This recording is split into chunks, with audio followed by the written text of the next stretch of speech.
Good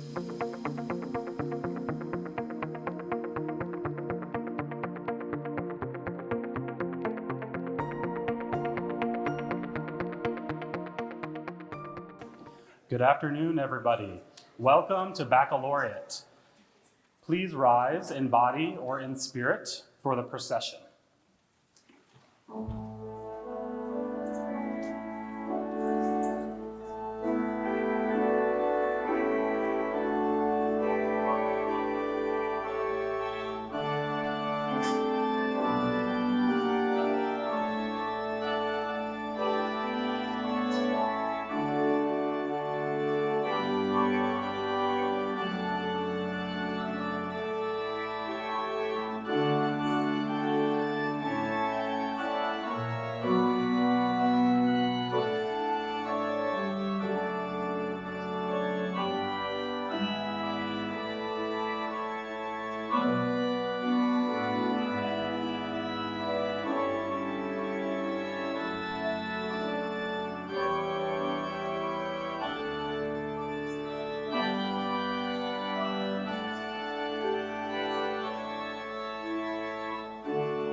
Wow, please be seated.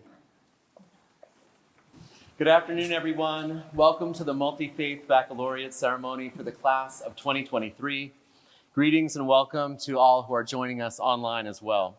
And thank you to those who have made this time possible, our platform party, our student leaders and musicians, our staff, the Emory commencement staff. I'm Greg McGonigal, the University Chaplain and the Dean for Religious Life. And it's a great joy to welcome you to this moment on the eve of commencement weekend. We gather at the culmination of what we know has been a long journey, with probably many ups and downs, and yet class of 2023, you have arrived. We cherish this time and tradition of baccalaureate, which falls in what is an interfaith time of the week, especially here at Emory. We are in the afternoon of Jumu'ah, after the Friday prayers that happened just earlier today in this chapel. We are in the hours before the Shabbos candles are lit to signify the beginning of Shabbat and the spirit of rest and refreshment in the Jewish tradition. In our Emory community, we are between our Thursday night meditation and our Friday Hindu Arti, and the many Christian celebrations that take place on Sunday, Catholic, Protestant, and others. And there are probably many other spiritual practices that happen on the weekends as well, whether it be a walk in low water, hearing some beautiful music, or sharing some delicious food with friends. So welcome to this time, which is a unique time, a multi-faith and multicultural time when we seek to take a moment before commencement and just reflect on the deeper meanings of what is going on as you, the class of 2023, cross this threshold from being a college student to being a college graduate. We gather with the conviction that our mission at Emory University is larger than simply teaching and learning, which is our work, but we do so in service to humanity. There is a larger context, there's a larger purpose, and the goal of the education that we practice here is about more than book learning. It is about shaping ourselves and ultimately being of service to the world. I think back to January of this year and our Martin Luther King Week celebrations at Emory, when our Interreligious Council led a spiritual journey to the Equal Justice Initiative Museum in Montgomery. The student members of the Interreligious Council, some of whom will be speaking here today, across different faiths came together to make this journey possible for 50 Emory students, faculty, and staff. We gathered in the early morning, shared a breakfast and some reflections, and we piled into a large bus, sitting next to each other and getting to know each other better. And then together we experienced the incredibly deeply horrific and troubling and also inspiring story of the Equal Justice Initiative Museum and Memorial. Certainly on this trip we learned many facts about what's happened, but the point of the trip was deeper. It was about who we are as people and a society. and how we understand historical injustices like colonization and enslavement, racism and oppressions, and what we can do about them today. On Monday, we will have a chance to hear from Mr. Anthony Ray Hinton, who has benefited from and given back to the Equal Justice Initiative as an example of a way that one person is making change and empowering others to make change as well. I want to say that it's also okay if you have not found your full and final calling in your 4 years here at Emory. We hope that your time at Emory has at least been one for thinking about purpose, passions, and thinking about a way to serve the world. And we know that it has. And so today we will hear in word and song from you some of those lessons, some of the insights that you have learned beyond the classroom that have moved you, changed you, and inspired you in your time at Emory. We hope that as you pack your bags in the next few days, that you will tuck some of these lessons in with your clothes and your books and whatever else you're putting in your bags, so that they will help you on your journey forward from this place. Your class has a special meaning to several of us, Dean Galai, Dr. Henderson, myself, who started with you at the same time. And none of us knew what was coming. To say that it has been a time of change would be a major understatement. But the fact that you have arrived at this moment is incredibly inspiring and says so much about who you are and how you have done so well and how you will go on to do so very well. So as we begin, would you join me in a prayerful moment, each in your own way, as we begin the baccalaureate? Creator God, source of love, we have arrived at this moment at the intersection of many journeys, with wise hearts, seeking knowledge. We give thanks for all the journeys of the class of 2023 and their many successes, and all that has supported them in reaching this time. May we feel the great joy of these days, the fulfillment of so many dreams, and may this be only a foretaste of all the good that is to come. Amen. And now it's an honor to introduce Emory University's president, Gregory Fenves. President Fenves came to Emory at a time that he used to call the middle of the pandemic, and then realized it was actually just very early in the pandemic. But since then, he's been a champion for spiritual life, diversity as excellence, and student flourishing at Emory, and we're honored to invite him to share his thoughts on this occasion. Please join me in welcoming President Fenves.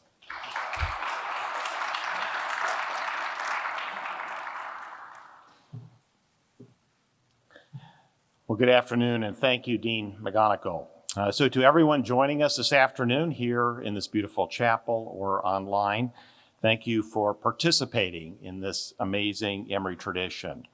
And to our seniors, the class of 2023, my sincere congratulations to you on earning your degrees and reaching this milestone for you and your families. Throughout Emory's history, spirituality has played a crucial role in the life of the university. It has shaped the university's core values and the experiences of so many who live, learn, and work at the campuses of Emory University. Over time, these values have expanded and diversified to include a rich and vibrant blend of religious and cultural and spiritual traditions. And we see that on display this evening, and it is deeply inspiring. Now, I'm Jewish, and one of the most resonant and poetic theologians in my tradition, my Jewish tradition, at least in modern times, was Rabbi Abraham Joshua Heschel. In addition to his writings and scholarship, Rabbi Heschel notably participated in the civil rights movement, marching with the Reverend Dr. Martin Luther King Jr. in the Selma to Montgomery March. Rabbi Heschel embraced truth, fought against racism, and brought leaders across faiths to find common ground based on our shared humanity. Now, I bring him up tonight because I see his legacy reflected in the Emory University of today, in the compassion that we show across the backgrounds and traditions of all our people of Emory University, and in this particular baccalaureate ceremony that we hold each year. One of my favorite quotes from Rabbi Heschel goes like this: "Our goal should be to live life in radical amazement. Get up in the morning and look at the world in a way that takes nothing for granted, Everything is phenomenal. Everything is incredible. Never treat life casually. To be spiritual is to be amazed. And I can't think of better advice than that for our graduates with these words. They are a call to wonder, to appreciate and understand that the very act of being alive is something to savor and to show appreciation for. Yes, we live in an era of smartphones and social media and endless entertainment. And don't get me wrong, I use it all the time. It can be fun. But it often separates us and distracts us from our true lives and actually being present, to be in the moment, to absorb them. And you are graduates at this moment right now, as you prepare to receive your Emory degrees, this is the moment to be present, to take everything in one last time as a student, but hopefully not the last time as an alum, to show appreciation for everyone who has supported you and helped you achieve this goal, to enjoy this home that you have had and all the things that have meant so much to you right here in Atlanta. So now in the days ahead, take nothing for granted. Appreciate what you've worked for and what you have accomplished here. Live your life in amazement, and remember, everything you do is phenomenal, everything is incredible, and that includes yourselves. I'm proud of all that you've achieved at Emory, and once again, congratulations. Thank you so much, President Benvez. Good afternoon and greetings. My name is Shweta Chaitanya, and I'm the Hindu chaplain here at Emory. Before we step into the main portion of our ceremony, where we will have the opportunity to listen to heartfelt reflections from our graduates, I'd like to share a very short story from a text called the Chandogya Upanishad, a text in my own tradition. There was once a young boy who returned home from his studies only to be stumped by a question posed by his father.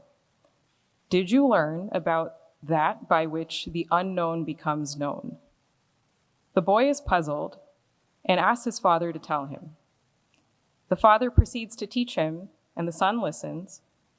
But to gain clarity, the son asks his father to repeat the teaching. So the father complies. Yet again, the son asks for it to be repeated. This back and forth continues a total of 9 times. And before it can start again, the narrator steps in and concludes the story by simply saying, "He learned it well, he learned it well." With this telling, I realize I've completely robbed you of the contents of the teaching, and perhaps that's a discussion for another context. But what strikes me about this story is the ending. Perhaps we are to assume that the son understood the teaching after the 9th time, but maybe it was after the 11th, or maybe the 111th. It's really hard to say. What is clear is that the son learned it well, and I'd like to think he did so because he cared to know, and that care unlocked an unending capacity to learn well. The world has changed so rapidly in just the past few years, and its pace has not yielded. But time and time again, you, our graduates, have exemplified an approach of deep care for our shared world, both within and outside the Emory gates. We've seen you nurture your own communities while forging new ones. We've seen your unparalleled resilience in the face of challenge, and we've seen your fierce compassion in working towards a more just and equitable world. You are a class that cares, which leaves no doubt in my mind that you are a class that has learned well. So may you continue to be surprised by the depth of your care, as it is a sign that you are learning well. In the spirit of learning, I'd like to introduce the main portion of our ceremony today. We will now have the distinct pleasure of hearing personal reflections from our graduates on their time here at Emory. Themes of community, spiritual growth, and purpose will shine forth throughout the evening and will be amplified by beautiful slideshows of our graduating class. Musical moments of upliftment will also be shared with us by none other than Emory Ahana. And while it might be tempting to applaud during the ceremony, I kindly ask that you express your gratitude in your heart or with some gentle snaps in order to honor this time of deep reflection. And with that, I'll now hand it over to our graduates. Yat shik do shidne she Sierra Talavera Brown Yinishye. Haltsue Bashishchin. Hello, my relatives and people. My name is Sierra Talavera Brown. I am Dene, born for Meadow people. My family is part of a small community in the Navajo Nation in New Mexico known as Coyote Canyon. I share my clan to let you know who I am and where I come from. As I have learned through conversations with Muskogee matriarchs, it is a privilege to hold your clan. In both Muskogee and Navajo culture, clans are passed down through the women in our kinship networks. They are brought to us from our homelands and embody the strength of our people. How strong were the women in my family to bring my clan to me here and now. I am grateful to be standing in front of you all today, but the truth is I am not alone. I am here humbly, representing the spirit and strength of my community, ancestors, and all Native people, who are at the heart of my being and words. In the Lakota tradition, they pray for 7 generations ahead. That means that 7 generations ago, they were praying for us, our spirits, and the world. And now, the current generation is praying for 7 generations to come. This is the boundless power of ancestral prayer. Native prayers and stories stem from time immemorial. They carry with them constellations of love, beauty, tragedy, resilience, and hope. They brought me here to this moment and extend far beyond you and I, to guide future generations of learners, healers, and community members. As I reflect on what it means to be in this space, I can feel the weight of an ongoing history of dispossession and oppression that I pray is swiftly changing. Native land and contributions are largely unacknowledged. Our people, traditions, and voices have been excluded and violently silenced in this nation, and in spaces like this university and room, since the beginning of the colonial enterprise. Yet attempts to erase our culture through genocide and assimilation have failed. When I walk around this campus, I see Muskogee contribution everywhere. This land is infused with the spirit and life of their people and culture. As the original caretakers, this land is Muskogee. Their people, language, stories, and knowledge were created here and nourished the land through reciprocal relations.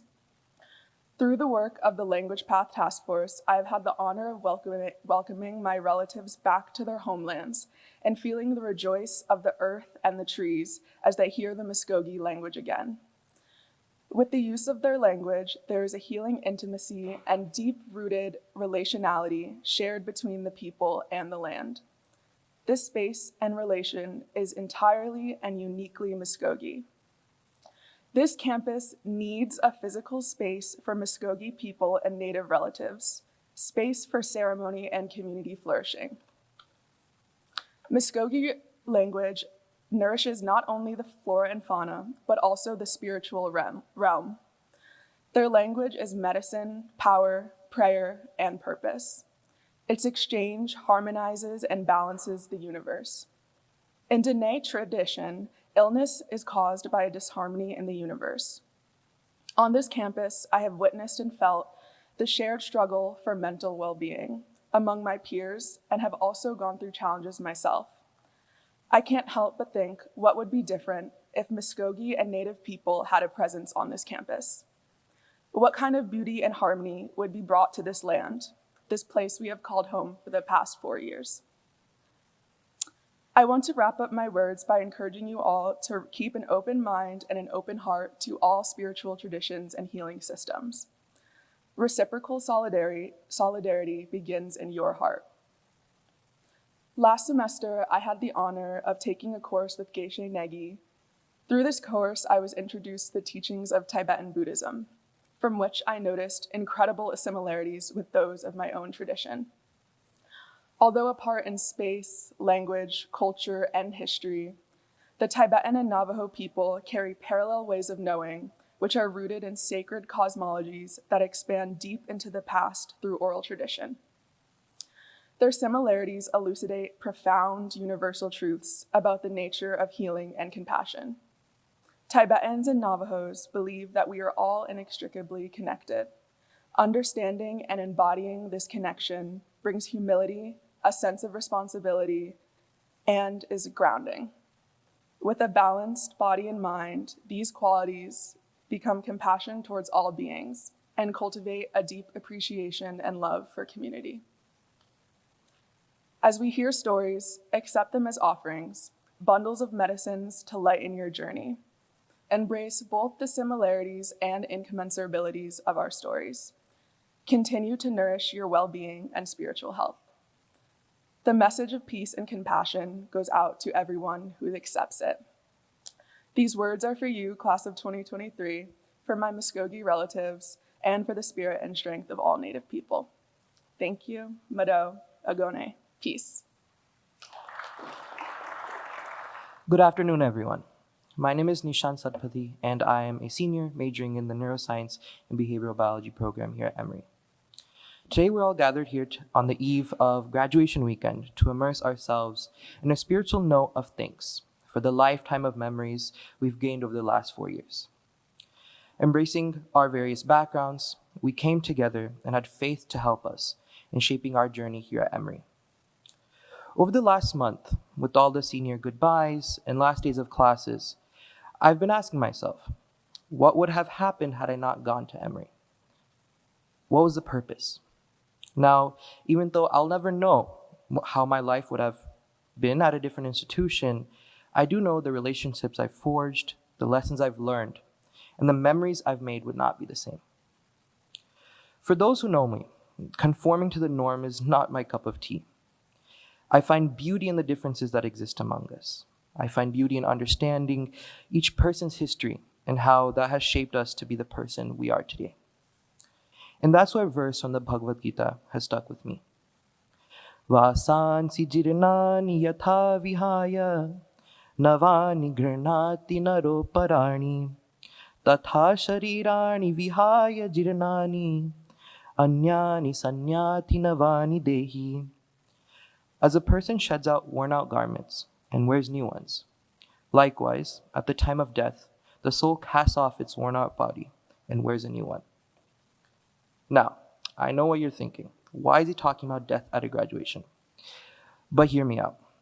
The 4 years we've spent together, the community we've developed, the morning routines, weekly meetups at Cox, and the embarrassing begging of a first year to swipe us in are all done. I know it stings. But in each of these actions, we impacted someone knowingly or unknowingly, whether it was cheering someone on after a horrible orgo exam or being the person someone looks forward to seeing every day. We leave a legacy. That's the soul of our experience. Yes, we'll leave all these experiences behind us, but what will stay with us is the impact we've had on each other.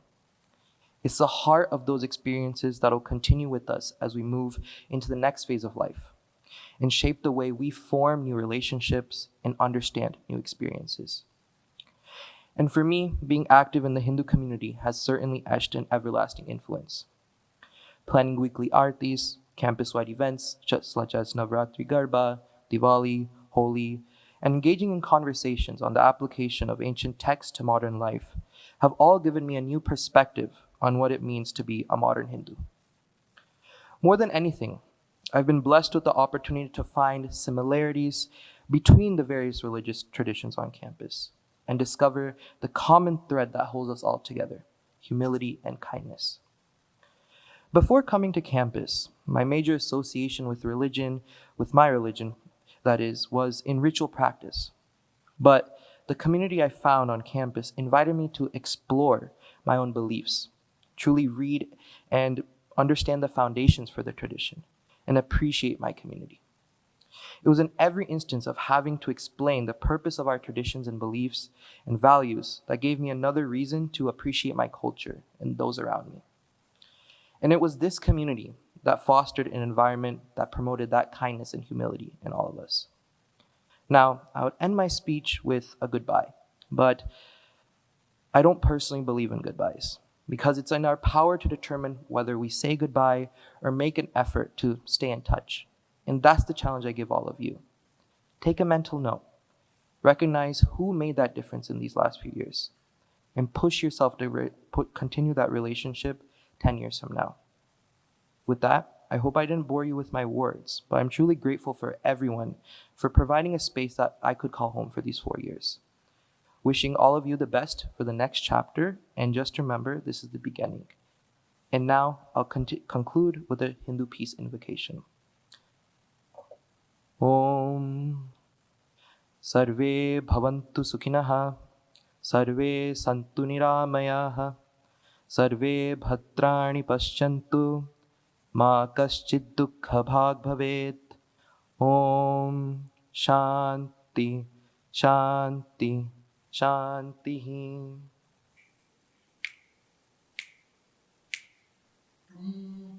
I try hard to find it.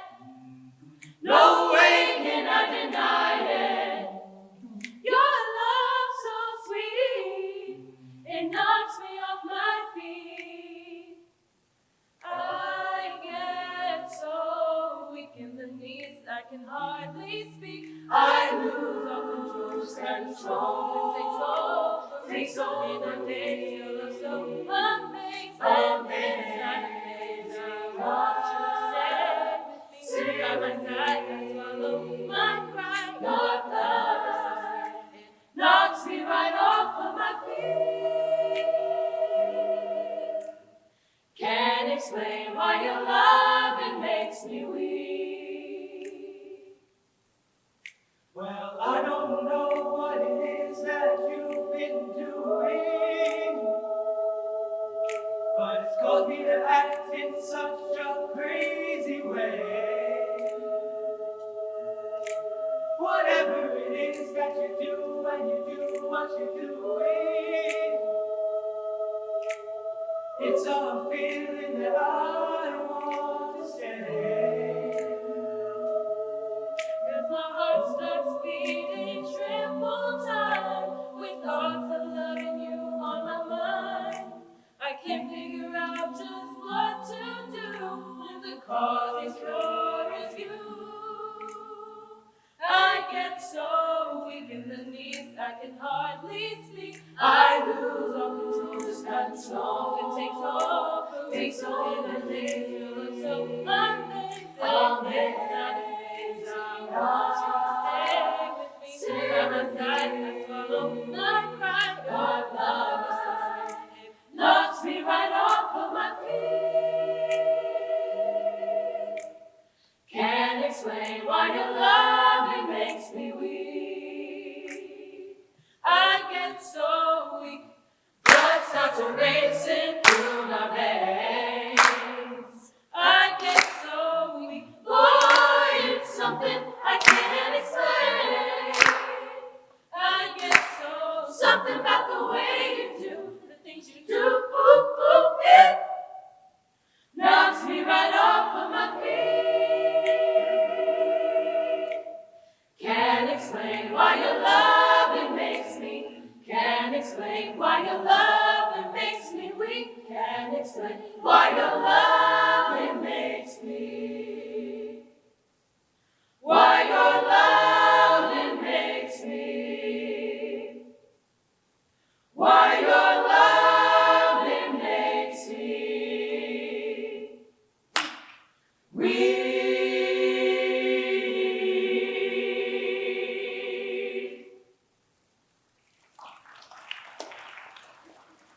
Is this on? All right. Namo Buddhaya, and hello everyone. I am truly grateful to be able to speak today on behalf of the Buddhist community. I wanted to talk about my experience of gradually developing over the past few years into a practicing Buddhist here at Emory, and in particular how the Buddhist community around the campus has given me the tools to go off into my future equipped to practice kindness and compassion as my daily practice. I will begin with a brief story about my own journey over the past few years. My experience of the recent pandemic was, I imagine, in many ways similar to yours. I found myself with a greater amount of isolation, time, and fear than had previously been present within my mind. Being alone, in addition to the abrupt shift from many of the habitual patterns of behavior and movement which had thus far structured my life, forced me to earnestly question what brought meaning and happiness. I found myself filled with renewed gratitude for my friends and family, as well as deeply doubtful of my presumptions regarding the nature of my experience in a body and within an interconnected planet. Zen Buddhists sometimes describe faith as doubt. Faith as doubt. And I think this period of the pandemic produced a tremendously direct encounter with doubt, which I think effectively opened me up to new possibilities about how I could go on living harmoniously with others. During this time, I found refuge in various Buddhist resources available to me online and, at Emory. I started reading various introductory Buddhist texts, meditating regularly, and I also explored the options available to me at Emory within the courses. So, for example, I took Professor Wei Wu's course on East Asian Buddhism, where I was exposed to many teachings within the Zen school in particular. But as much as I enjoyed diving into the philosophical aspects of Buddhism, it was the emphasis on compassion in action and the practice of loving kindness, which have proved truly transformative for me. The practice of loving kindness has been incredibly powerful because it brought about a fundamental shift in my way of relating to others. For much of my life, I had been socialized into a network of anxiety and reactivity, which produced a sense of separateness in myself. By the time I'd entered college, I was quite skilled at judging others based on imagined categorizations I could produce in my mind. And all of these judgments existed only as that which I projected onto the world and were not real outside of my making them real. The teachings of the Buddha forced me to be honest with my judgmental reactions and what I could do to change. Over the last year or so, I have been tremendously grateful to be able to easily access and engage with various manifestations of Buddhism around Emory. I began attending the weekly meetings of the Emory Buddhist Club here on campus, here in this very room. And most of these meetings focus on the Metta Sutta, the practice of loving kindness or loving friendliness. This practice allows me to gently reorient away from a paranoid starting point, so that rather than approaching others from an assumption of separateness or suspicion and difference, the practice of loving kindness emphasizes the collective purity of all beings and the wish for all beings to be happy. Every week, the EBC chants together, and I'm just a small selection from the Metta Sutta here. May everyone be happy and safe. May all hearts be filled with joy. May all beings live in security and in peace. Beings who are frail or strong, tall or short, big or small, invisible or visible, near or far away, already born or yet to be born. May all of them dwell in perfect tranquility. I have found that reciting this wish for all beings to be happy is not an expression of some egoic desire for pleasure or happiness in myself or happiness in others in a sort of fleeting way, but rather an earnest opening up to the manifestation of kindness in the world at this moment, right here, now. Each meeting with the EBC has served not only as an opportunity for me to practice loving kindness towards our Emory Sangha, but as a space for me to develop the tools for compassion and to enable our community to radiate kindness throughout the campus and the Atlanta area. I am truly grateful to have developed a friendship with Venerable Priya, the Buddhist chaplain here at Emory, and he has been an immense help in illuminating how I might best go out into the world as a practicing Buddhist beyond Emory. Lastly, another great resource near Emory has been the Drepung Losling Monastery, a temple near the Emory's campus, which has open meditations weekly. These weekly meditations almost always focus on how to practice compassion. It's quite simple, and it's always what we do. And I'm so grateful for Emory's friendship with Drepung Losling. It is an incredible resource to have such a powerful manifestation of the Dharma so close by. As I prepare to leave Emory, I take with me several lessons from my continued experience as I've developed into a practicing Buddhist. As an English major and a lover of reading, I have loved engaging with the various texts and sutras across the Buddhist tradition. But beyond any esoteric knowledge written in the sutra, the most valuable lesson the Buddhist community has imparted onto me is the centrality of the lived practice of loving kindness. To recognize and nurture the loving awareness which abides in all beings, to act from a place of calm compassion in service of that collective awareness. This is a direct manifestation of the Buddha's wisdom present here and now at Emory. I am so grateful to have been able to learn and take part of this practice with my fellow students. And I would like to just end with a quote from Thich Nhat Hanh on equanimity. He writes, "In a deep relationship, there is no longer a boundary between you and the other. You are them and they are you. Your suffering is their suffering. Your understanding of your own suffering helps your loved ones to suffer less.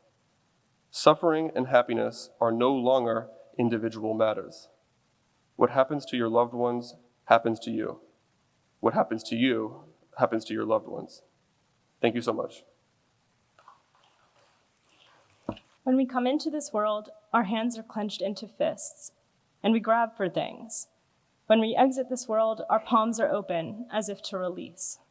This imagery is referenced in a rabbinical teaching and has stuck with me.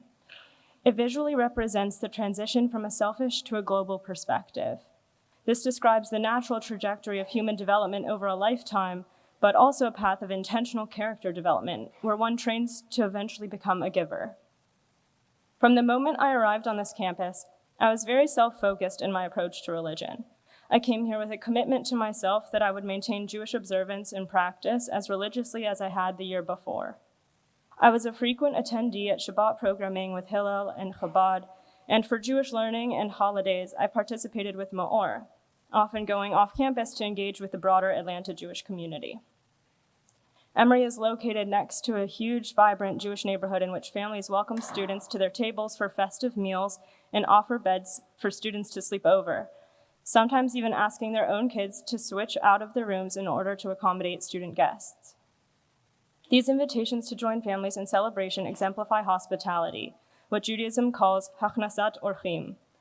Over the years, I benefited more and more from the resources and dedication of the rabbis and families associated with Emory. It was only over time, though, that I realized how much of themselves these people give to provide a space for spirituality and connection among college students. They believe so strongly in giving our age group the opportunity to learn about our roots, introspect, foster bonds with each other, and push for self-growth. They see our contributions as a vital investment in the strength and success of the Jewish people. Because of my mentality coming into college, I had been preoccupied with, or said more nicely, busy investing in myself. But I began to see an opportunity for my personal spiritual growth that I couldn't attain by attending religious programming that other organizations had prepared. I wanted to take part in building it and providing it myself for the Emory community. As a first year, I remember wanting Jewish and non-Jewish students to ask me questions about my practice. But more often than I expected, students just went about their lives and didn't inquire about my or other people's rituals. I decided to seek out the curious and do what I could to encourage people to learn from and alongside one another. I joined IRC, Emory's Interreligious Council, which gave me the opportunity to engage in a spiritually diverse community on a weekly basis. In small groups and occasionally in presentation type format, we shared with one another about our traditions. But Judaism is vast. What did I want to share with people? And outside of IRC, how was I to do it? With fellow Jewish students, I've been most passionate about sharing the joy and beauty of the depth of our religion. And this year, as an off-campus upperclassman, I've had the privilege to host a couple dozen students for Shabbat and holidays where I live. With non-Jewish peers who've been interested in learning more, I've sought to learn about their religions and discuss with them the similarities and nuances that make our faiths distinct. These discussions with peers have given me the opportunity to learn more about my values and ask myself what meaning I find in the customs and Jewish laws I uphold. These conversations also lead me to consider how I explain my ways. While my goal of sharing with others has led me many times to ask myself questions about what matters to me, it simultaneously broadens my scope of the world and reminds me that people practice religion and faith in an infinite number of ways. I love remembering that. Everyone I've met in college has reinforced for me this reality that there are countless paths to engaging with and understanding life. Even within Judaism, there are many interpretations and ways of living. Judaism is famous for asking a lot of questions, and not all the questions have answers. In fact, many answers are disputed or are decidedly inconclusive. In our own lives, we have to figure out what our answers are. And we can be humble in recognizing that there are many answers, but it does help at the end of the day to choose an answer for ourselves.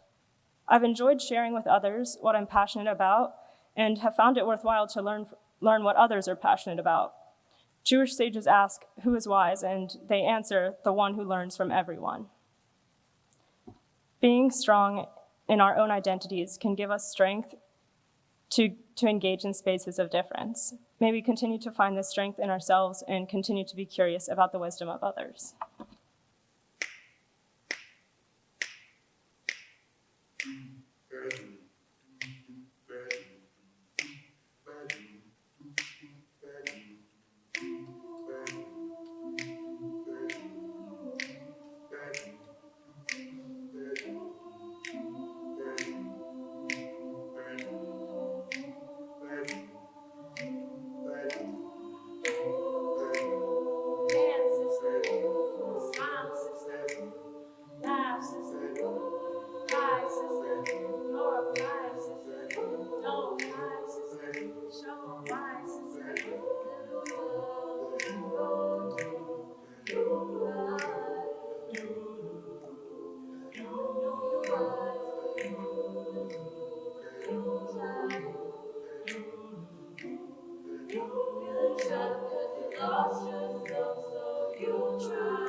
Good afternoon. My name is Patrick Sabala. I'm a double major in chemistry and music performance. Like all of you gathered here today, I'm a man of deep faith. My time at Emory has been one of academic and spiritual growth, and it shaped me into the man I am today. When I first arrived at Emory, I experienced some degree of culture shock. I was not ready for the new environment of college and had no idea what it meant to live my Christian faith in the gospel in an environment where not everyone shared my faith. It was through my own trials, successes, and failures, and the support of the Catholic community at Emory that I have come to a deeper understanding of my faith and how I relate to the world around me. The recurring theme of my college career has been working to understand Ephesians 4:15, which says, "Speaking the truth in love, we will grow to become, in every respect, the mature body of Him who is the head, that is, Christ." One thing I knew from the start of college is that it would be important to find people who shared my beliefs and to walk together in our faith journeys. This was not always easy, and I struggled to find time to put my faith first. What I came to realize is that we don't have time for things, we make time for things. The things we choose to give our time to are what determines our growth. At times, I didn't prioritize the things that are supposed to be most important in my life, my faith and my family. Being an Emory student helped me to learn this lesson early in life, and for that, I am grateful.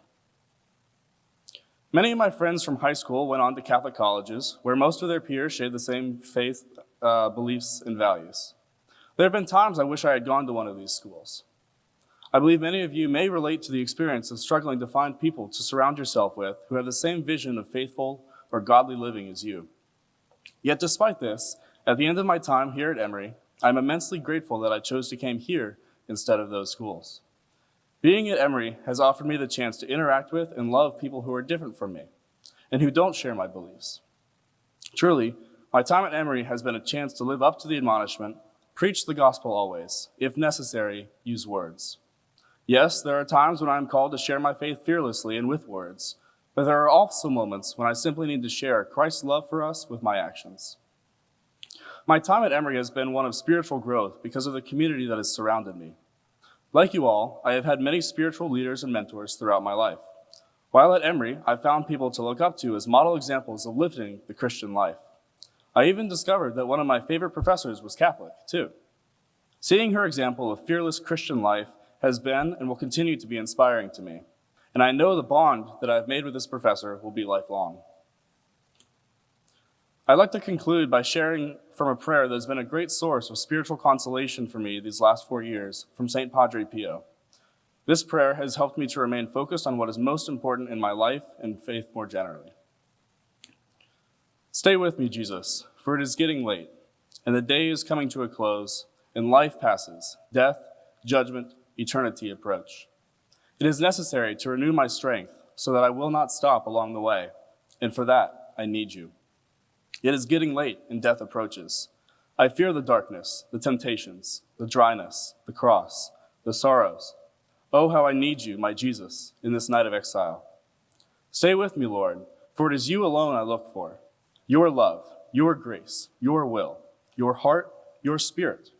Because I love you and ask no other reward but to love you more and more. With a firm love, I will love you with all my heart while on earth and continue to love you perfectly during all eternity. In the name of the Father, and the Son, and of the Holy Spirit. Amen. My name is Christopher Lawrence, and I'm reflecting from the Protestant Christian community.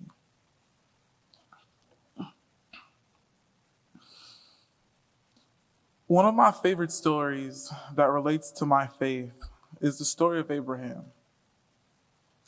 God promises him that he will be the father of many nations, that it will come through his lineage. It's even to the point where at an old age, he blesses him with a son. Abraham loves Isaac.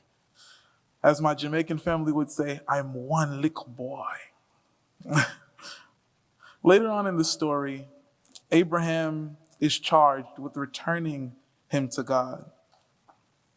The story has a much happier ending, and Isaac remains with Abraham. But I couldn't understand the amount of faith Abraham had at this moment until now. My faith in Christ has grown tremendously since coming to Emory.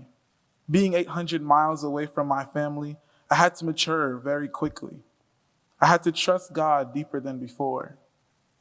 I'm grateful for my understanding of the Father that taught me that even in moments I felt alone, that I wasn't. For I know the plans I have for you, declares the Lord, plans to prosper you and not to harm you, plans to give you a hope and a future. Jeremiah 29, verse 11. I've realized that when I leave things in my Father's hands, they get taken care of far better than how I ever imagined. I trusted God to find me a great job on campus that wouldn't overwhelm me while studying, and he provides Zachary Cole and the OSRO family. I trusted him to build me a family on campus, and he showed me my Voices of Inner Strength Gospel Choir family and my Emory albums, my Christian community at Emory with the Christian chaplain, Maddie Henderson. I trusted him to lead me to professors who cared, and he led me to a few like Dr. Michael Mortimer and Dr. Danny Dilks and Professor Axel Presas. I trusted him to help me find community outside of Emory, and he led me to All Nations Worship Assembly of Atlanta. I trusted him to give me lifelong friends who would become family And he led me to Tommy Davis's and Keisha Michelle's, Jonna Austin's, and Sandra Bourdon's. My faith has grown stronger as a result of knowing each and every one of you. My faith ensures me that even when I don't see the victory over something, if God promised it to me, I'm going to get it either way. So when God promises me that he'll see me through the end of this world of undergraduate studies, no matter how many credits I decide to take, or which professors decide my efforts weren't hard enough, or if I just can't get it, or if I'm feeling tired, that he'll still see me through it. I believed in him to complete a work that he already started, and that already was a work in itself. But it was so worth it in the end. So I love each and every one of you, and I pray that we all continue to develop and grow higher and deeper in our faiths. Thank you. Good evening. I am Dr. Camila Amina Jones. I am a Master of Divinity student at the Candler School of Theology, and I was blessed with the opportunity to be a chaplain intern through the Office of Spiritual and Religious Life this academic year. And I am blessed to stand on behalf of Reverend Maddie Henderson for our reflection. We come to a point in our service today to hold space and remember. Graduation is a time of joy and celebration, but many of you here today hold heavy losses. In the next few moments, we will acknowledge our loss with short prayers of remembrance for students, staff, faculty, friends, and family members who are no longer with us. These prayers will be followed by moments of silence, during which you're invited to remember specific individuals whom you love and hold dear, who have passed away. I invite you now to join me in a posture of prayer or meditation that is most comfortable for you. Holy One, we honor the lives of our classmates and fellow students who would be graduating with us this weekend. We know their time with us was too short. We hold our memories close and cherish the gifts they brought to Emory and the world and through their lives. We remember our classmates.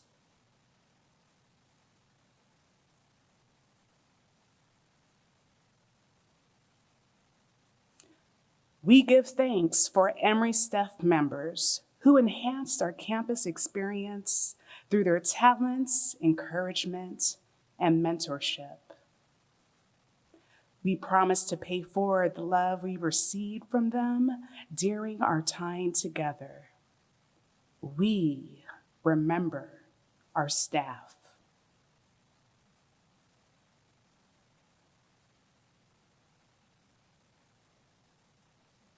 We recall faculty members who taught, challenged, and emboldened us to make the world a better place. We strive to carry their legacy in our future endeavors. We remember our faculty.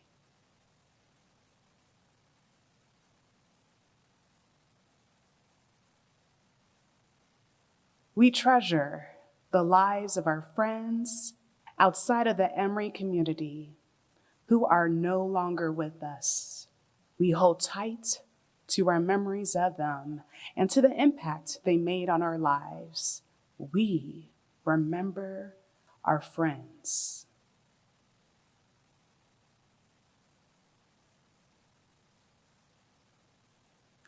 And finally, we cherish the memories of our family members, those who have known us the longest, witnessing our journeys before and at Emory. We will never forget their love and support. We remember our family members.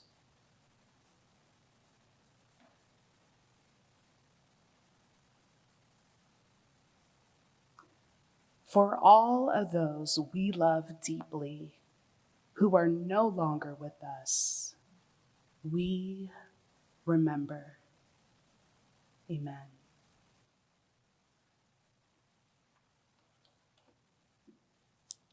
Bismillah ar-Rahman ar-Rahim. Assalamu alaikum. May peace be upon you. And good afternoon, everyone. Or as I like to start, yo, yo, yo, yo, yo. Today is a day of celebration as we come together to recognize and honor the incredible achievements of our class of 2023. This remarkable occasion is the result of years of hard work, dedication, and perseverance. As we move forward into the next chapter of our lives, whether it be through higher education or professional pursuits, I am filled with a deep sense of pride for the amazing things that we have already accomplished and the bright futures that lie ahead. My name is Ijaz Haider Zaidi, and I'm a senior majoring in economics while also pursuing a career in medicine. Each of us has taken a unique path to reach this point, but we all share a common bond in our experiences at this institution. We have gained knowledge, skills, and friendships that will carry us forward for the rest of our lives. As we stand here today, we must acknowledge that the road to this point has not been without its challenges. The COVID-19 pandemic is amongst one of the toughest obstacles anyone has ever faced, and to think that we were able to overcome it as college students is an incredible feat. It threatened to disrupt our academic and personal lives in unprecedented ways, yet we still persevered. Despite facing countless obstacles and uncertainties, we continued to build our community, support one another, and work towards our goals as we gradually move towards a sense of familiarity. The fact that we are here today, ready to take on the world, is a testament to our resilience, strength, and determination. Throughout my speech, I've been using the words we and our because I firmly believe that no one reaches this milestone alone. We did not get here by ourselves, but rather through the support of our families, friends, mentors, and communities. The love, encouragement, and guidance that we receive from these individuals and groups are instrumental to our success. We would not be here today without the community that we created. One community that I have found to help me throughout my path is the Muslim Students Association. Before I got to Emory, I did not really have a sense of Muslim community besides the family that I lived with. With the Muslim Students Association, we were able to provide numerous avenues for me and others to be our authentic selves. I am extremely grateful to the MSA board, the staff, and the entire Muslim community for the meaningful experiences we shared and the personal growth I experienced as a result. One highlight from the Muslim Students Association that has been more prominent since spring 2022 are our Ramadan iftars. During these iftars, we're able to break our fast, pray together, and reflect on the day that we've had. Whether that be because of the free food or the people that we got to meet, I really got to enjoy the community that was created during these iftars. I also personally owe a great depth of gratitude to my brother, Bilal, who has been unwavering support throughout my journey. He has been with me through thick and thin, offering me his support and guidance, not only as a brother, but a fellow student at Emory. I encourage each and every one of you to hold on to a special relationship that you have formed during your time here, and to rely on them as you move forward into the next phases of your lives. As we embark on our next journeys, I'm reminded of a quote from the Prophet Muhammad, peace be upon him, who said, "The best of people are those who bring the most benefit to others. Let us strive to be the best versions of ourselves, to live our lives with purpose and intention, and to make a positive difference in the world around us." As members of the class of 2023, we have been given an incredible opportunity to make a meaningful impact in our communities, and I'm confident that we will rise to any challenges. I am incredibly proud of the class of 2023 and all that we have accomplished. We have faced numerous challenges and overcome them with grace and determination. As we celebrate this remarkable occasion, let us keep our eyes focused on the future and the limitless possibilities that lie ahead. To honor this occasion, I am inviting my fellow colleague, Osama Hussein, to recite one verse of the Quran.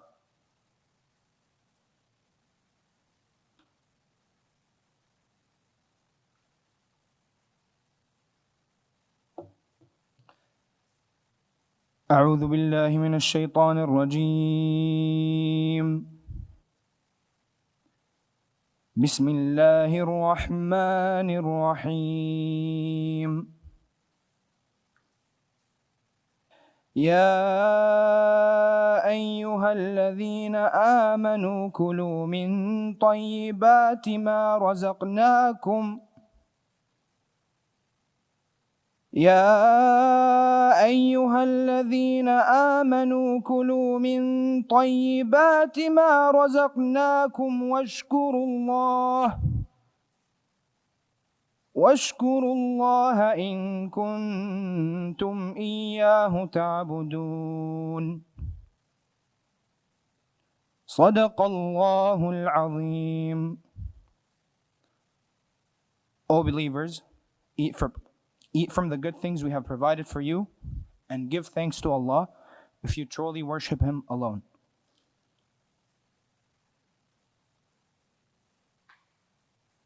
Congratulations to us, the class of 2023, and I wish us all the best as we embark on our next journey. May we all find peace, success, happiness, and fulfillment in all that we do. Thank you. Live so God can use me anywhere, Lord, anytime. I'm gonna live so God can use me anywhere, Lord, anytime.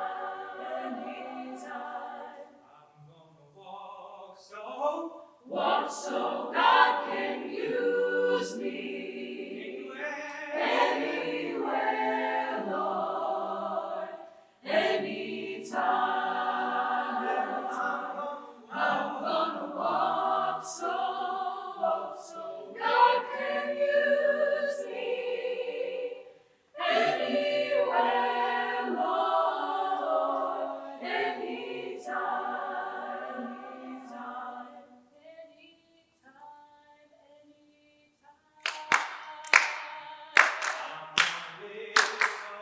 Live so God can use me anywhere, Lord, anytime. I'm gonna live so God can use me anywhere, Lord, anytime. I'm gonna shout so God can use me anywhere, Lord, anytime. I'm gonna shout so God can use me anywhere, Lord, anytime, anytime.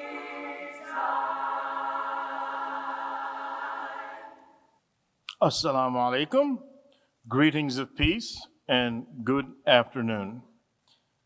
Heartfelt congratulations to the class of 2023. This is a joyous moment in what has been a journey over 4 years. And not just 4 years, 4 remarkable years.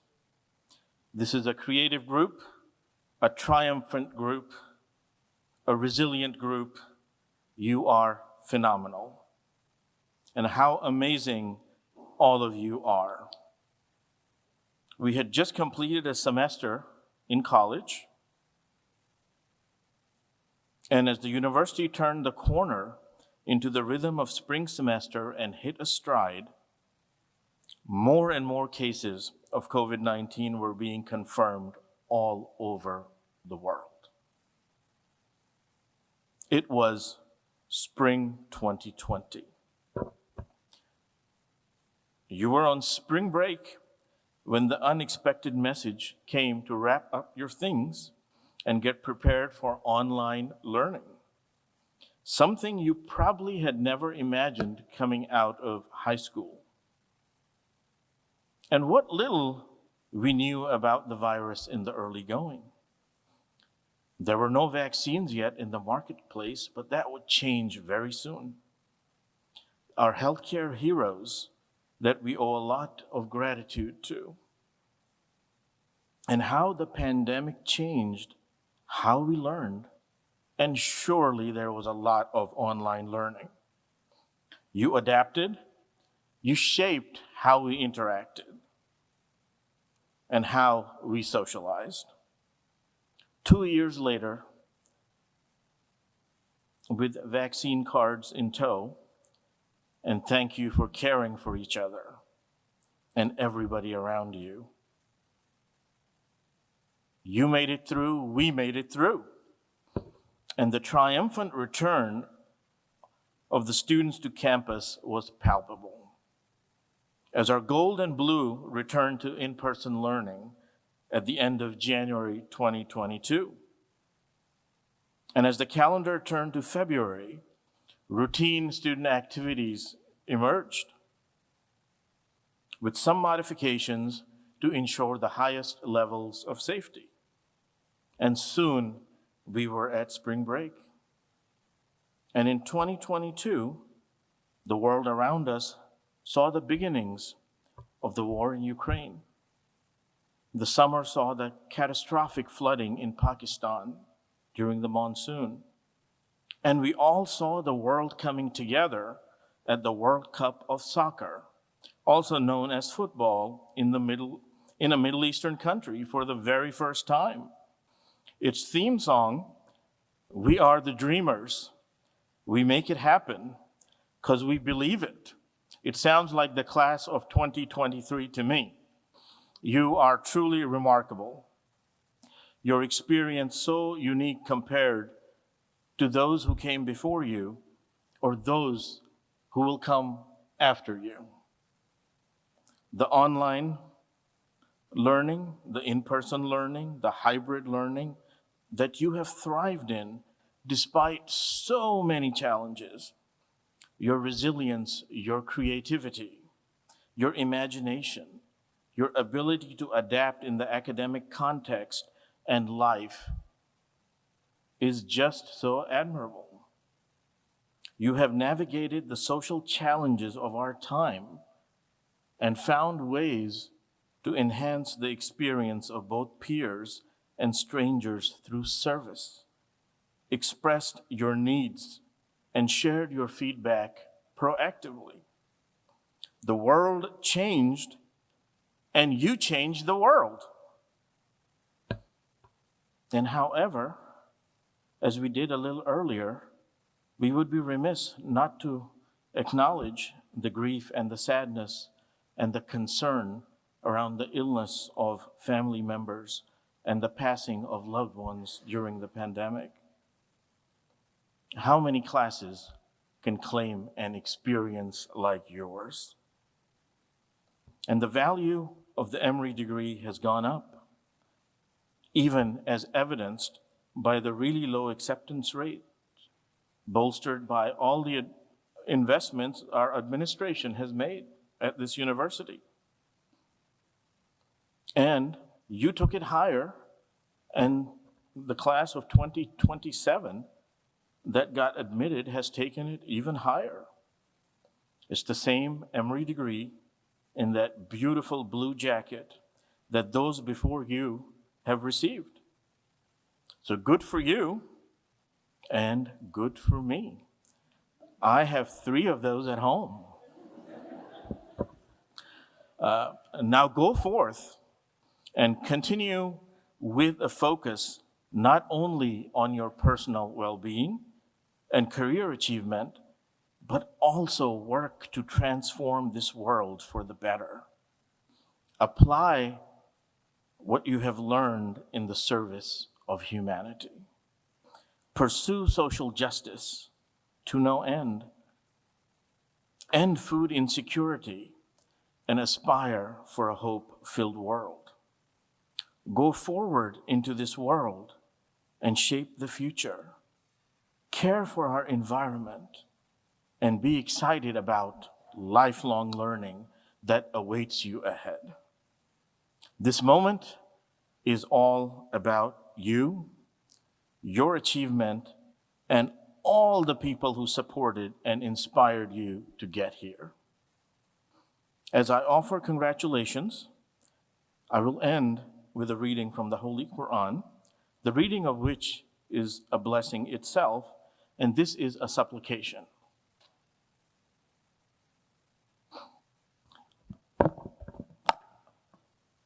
أعوذ بالله من الشيطان الرجيم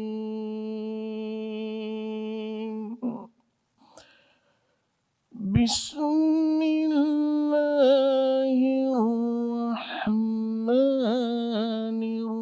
الرحيم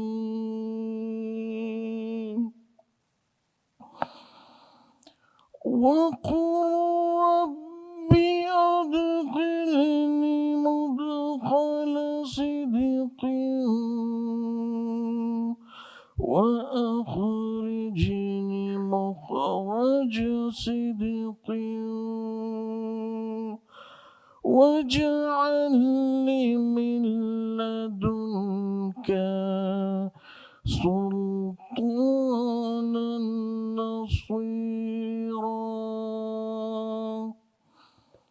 In the name of God, the most gracious, the most merciful, and say in your prayer, O my sustainer, cause me to enter upon whatever I may do in a manner true and sincere, and cause me to leave it in a manner true and sincere, and grant me out of your grace sustaining strength.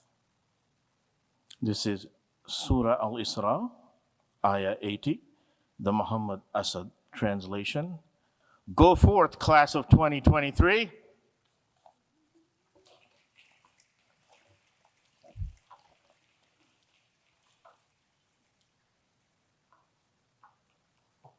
Shukran. Thank you so much, Isam.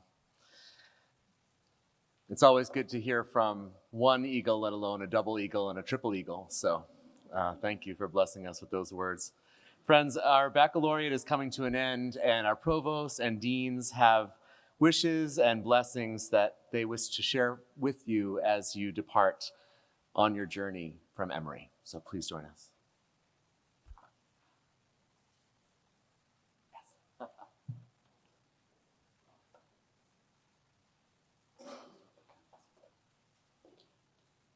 Thank you, Greg. I'll say a few things, and at the end, if you wouldn't mind, I'll say these words, and I'd love for you to join me in these words. And the words are, may this gift be a blessing on your journey. So the words are, may this gift be a blessing on your journey. So I'll say something, and hopefully that's worthy of those lines. We hope that you found in this ceremony the gift of inspiration. May you open this gift when you are in need of encouragement and as a reminder of the wisdom that is already within your heart. May this gift be a blessing on your journey.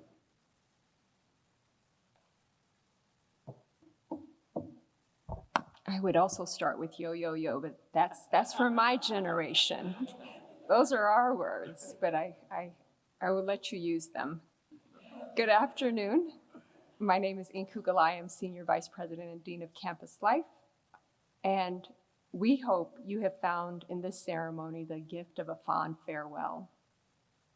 May you open this gift when you need to remember those of us behind you, knowing there are many places that will cherish your presence as we have.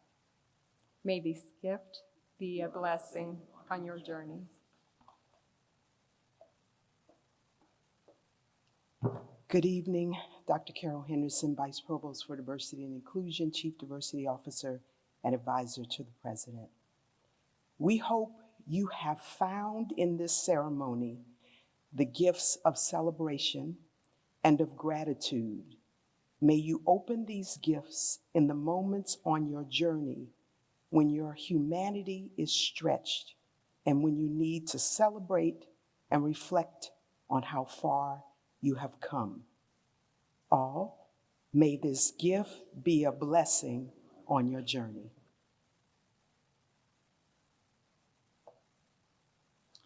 I'm Joanne Brzezinski, Senior Associate Dean for Emory College of Arts and Sciences. We hope you found at Emory the gift of an academic community that nourishes you as a whole person and opens you to new experiences and perspectives. May you return to this gift when you are challenged in the years ahead. May you continue to draw upon and in turn nourish this expanding circle. May this gift be a blessing on your journey. Christy Martin, Associate Dean for Education, School of Nursing. We hope you have found at Emory the gift of spiritual growth and experiences that have made your soul come alive. May you open this gift when you are in need of feeling connected to something larger than yourself, of finding a new vision that will lead you forward. All, may this gift be a blessing on your journey.